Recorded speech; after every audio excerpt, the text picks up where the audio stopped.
sewers, in today's sew along we're going to be making these. These are hair bows attached to hair bands, and there's two different styles that we're going to be doing. We can do ones with squared off edges that make these great big bows, like the one I'm wearing. Or there's my signature style that have got a curved edge, and they kind of look like a bit more vintagey, like a little tie, and they're just attached to standard headbands. So these are really quick sew. I'm going to show you how to do it on a sewing machine, or I'm going to do a needle and thread version as well. So let's get going.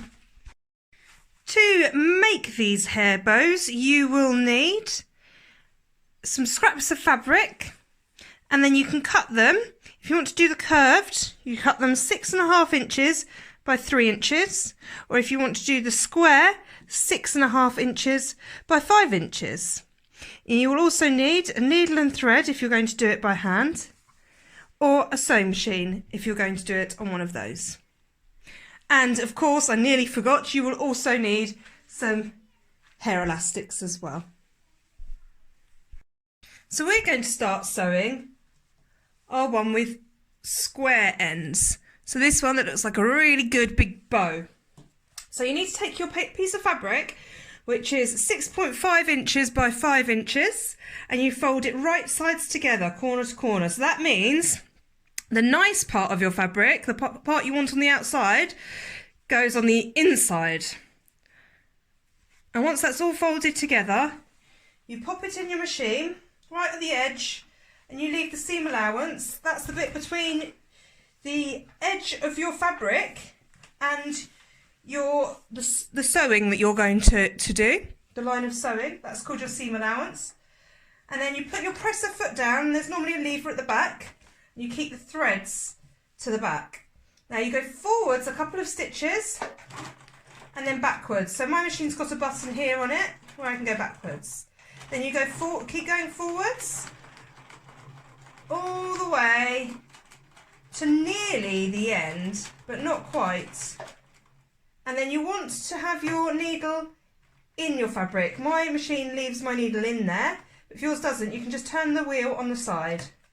Then you turn it at a 90-degree angle, and then you go all the way along to about the halfway mark, just before the halfway mark. So you can measure your halfway mark by folding your fabric in half and doing what's called a finger press. By pressing down, you can see you will have made a little mark. So you want to be about 1 centimetre, about 1/2 inch, something like that, away from that mark either side. So you sew all the way up till about 1 centimetre before that little mark. And then you do your securing forwards and backwards stitch there. Then you lift up your presser foot, lift your needle out of your fabric, and then go to about 1/2 inch the other side of that mark that you just made, that you just finger pressed. Then you do a securing stitch again, so forwards a few, and then backwards a couple of stitches, and then forwards again.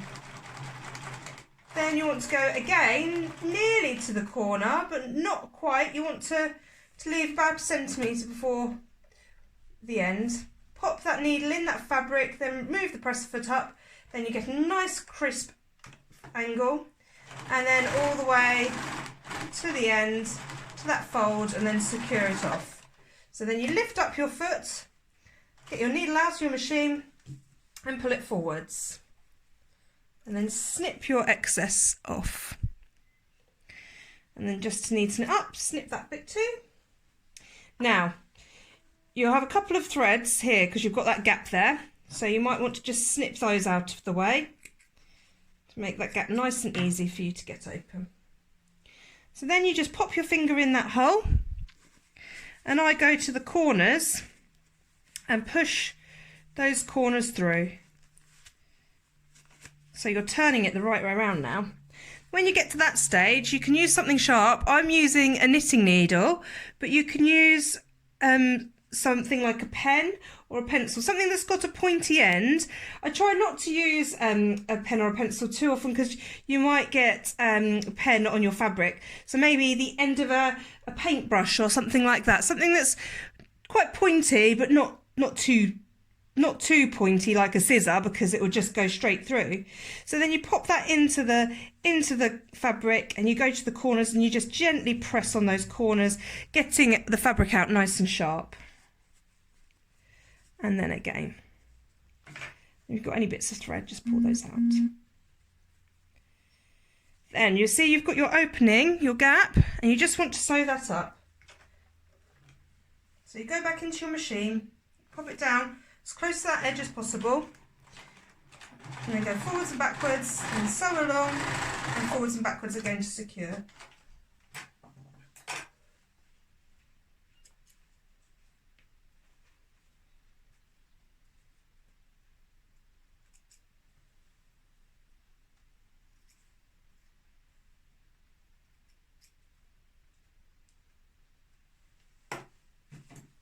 Then you take one of your hairbands and you simply tie your fabric to it. But what you want to do when you're tying is you kind of loosely tie, like you were tying your shoelace or a knot, and then you kind of manipulate it as you pull it tighter, so getting the shape that you want, that bow kind of making sure it's nice and even, making sure you get the desired shape.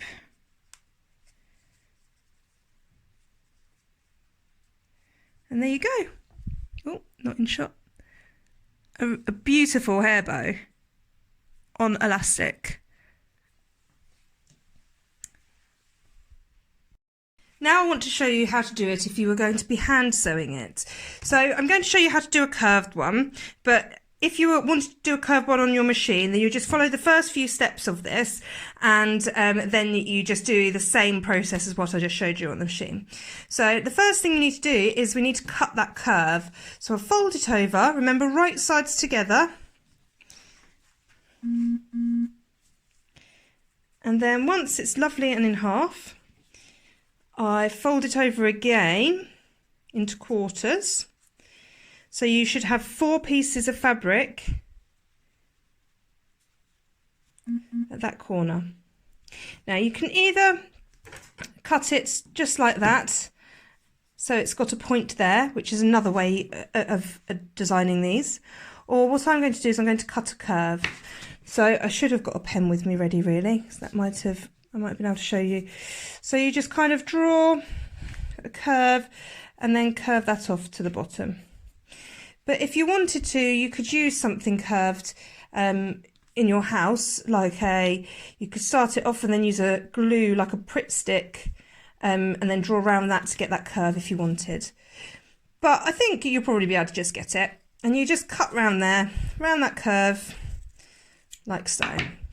So the same as in the previous video, because we've done ours into quarters already, if we just press on there, we'll finger press, and then you'll be able to see where the middle is.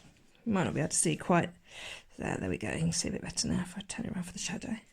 So I'm just going to use this pencil. Again, you might have a fabric pen or some chalk to hand, just to illustrate where I don't want to sew.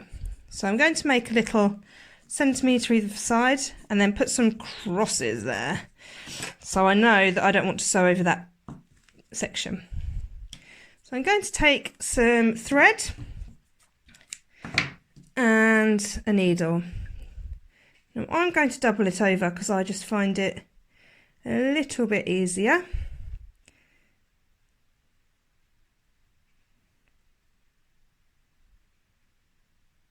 So you thread the needle, and then, so you see I've got the loop down here. I'm going to just go in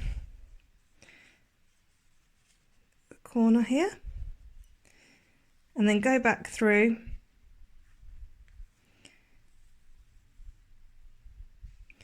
and then through the loop and pull it, and it's secured. So because of how we're going to make this, I want to do quite small stitches. So you just go in and out. in and out. I'm sure your hand sewing will be much better than mine. That's gone a bit out of focus. Sorry if I wasn't in shot. I was concentrating so much on my sewing. And then just go in and out until we reach that line. And then when you reach that line, you want to make a little bit of a knot. And I do this just by slipping my needle underneath the previous stitch, and you're creating a little loop. You pop your needle through that loop and then pull tight, and I'll do it again just to secure it. Then I'll snip that off. Now, to create another loop like how we had at the beginning, I just make a knot in the end of my thread.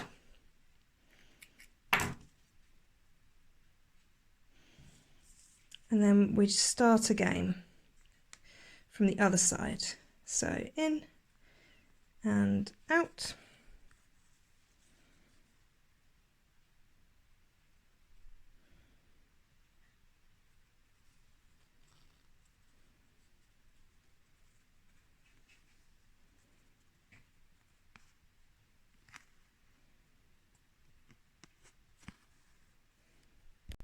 So now I've reached the end of that. I'm just going to secure that again.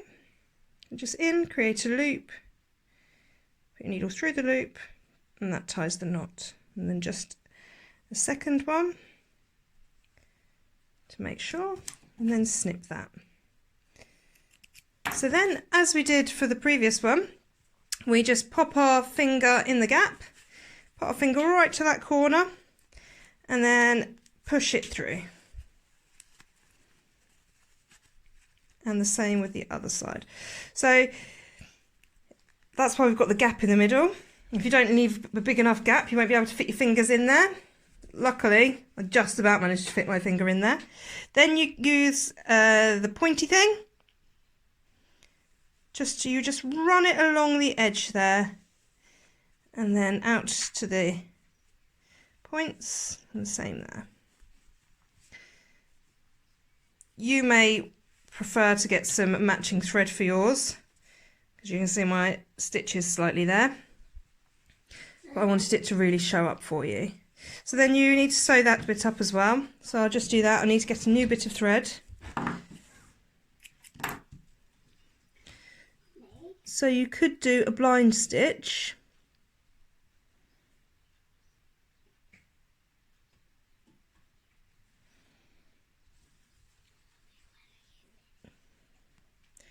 But I'm not going to show you that today. I'm just going to go through with a single thread. This is a different way. So I've just made a little loop myself. I've just made a stitch. So then I knot to the first stitch I've made. It's a different way of securing a fresh stitch if you only use one single strand of thread. So then I'm just going to quickly just stitch this together.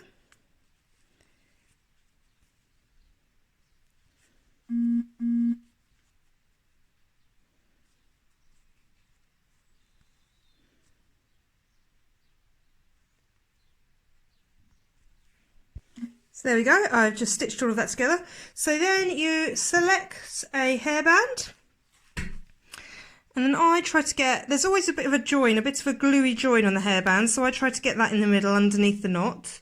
So just the same as I showed you on the sewing machine, you fold it over, put a knot in it, tie a knot like you were tying a shoelace, and then you just gently bring those sections out. And you ease it and tease it, manipulate it until you get it kind of how you want it to look. So I haven't pulled it quite tight yet. I'm just going to flip it over, and oh, I can see some of my stitching there. So I'm just going to tuck that in before I really pull it tight, so you can't see any of that anymore.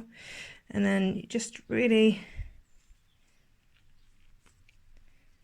just manipulate the appearance of it until you get it really how you want it, and then give both sides a good pull. You might want an adult to give it a good pull. And there you go. That one's a bit more of a vintagey type vibe. Hair bow. Or there's that style, the squarer one that we did earlier as well. It's as simple as that. So hand sewing, sewing on the machine. Enjoy!